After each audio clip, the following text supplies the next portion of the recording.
नमस्कार. कलाप्रज्ञा चॅनलमध्ये तुमचं मनापासून स्वागत. या चॅनलमध्ये मी गाणी म्हणत असते, त्याचप्रमाणे मी लिहिलेल्या कविता वाचून दाखवते. इतरही कवींच्या कविता मी वाचून दाखवत असते. त्याचबरोबर मी तुम्हाला कथा सांगत असते आणि इतरही वेगवेगळ्या प्रकारची माहिती देत असते. तुमची आवड अशाच प्रकारची असेल तर तुम्ही हे चॅनल सबस्क्राईब करा.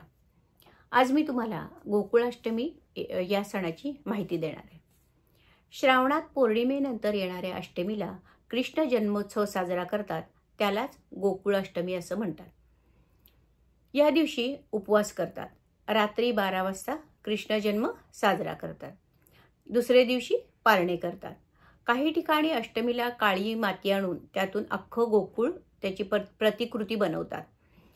कृष्ण जन्माच्या पूजेसाठी गेजवस्त्र, जानवं, देवातील बाळकृष्ण, पाळणा, बाळकृष्णाला पांघरण्यासाठी वस्त्र, पंचामृत इत्यादी साहित्य लागतं.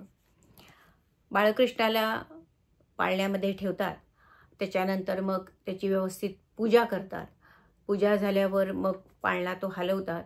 त्याच्यानंतर मग पाळणा म्हणतात, आरती म्हणतात.